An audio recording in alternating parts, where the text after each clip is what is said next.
Oke teman-teman, di video berikut ini kami akan membagikan sebuah tutorial, yaitu cara mendownload foto atau video di aplikasi X terbaru 2026. Oke, langsung saja kita masuk ke tutorialnya. Di sini pertama-tama yang harus kita lakukan adalah masuk terlebih dahulu ke aplikasi X yang ada di HP milik kita. Kemudian di bagian sini nanti silakan kalian coba untuk mencari video yang ingin kalian download ya. Seperti contoh di sini saya akan mencoba untuk mencari video terlebih dahulu teman-teman. Nah, setelah ketemu dengan video yang ingin kalian download, silakan kalian masuk dengan cara menekan satu kali pada bagian video tersebut. Kemudian di bagian sini silakan kalian tap saja pada icon bagikan yang ada di bagian sini ya. Kita tap satu kali seperti ini. Kemudian kita pilih pada bagian salin tautan. Setelah tautan tersebut sudah disalin, silakan kalian coba untuk keluar ya. Kita keluarkan terlebih dahulu, kemudian kita lanjutkan dengan masuk ke aplikasi Google Chrome yang ada di smartphone milik kita. Kita masuk ke aplikasi Google Chrome, kemudian di bagian sini silakan kalian tap saja dengan kata kunci X Downloader ya teman-teman.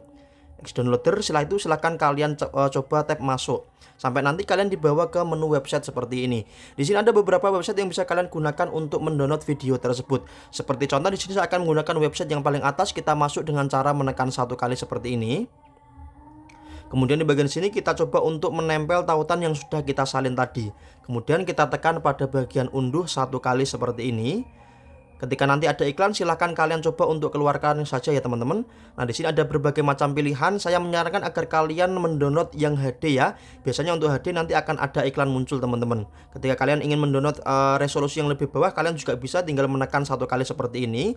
Ketika muncul iklan nanti silahkan kalian coba untuk close saja ya teman-teman. Selanjutnya silahkan kalian tunggu beberapa saat sampai nanti video ini terdownload di HP milik kita.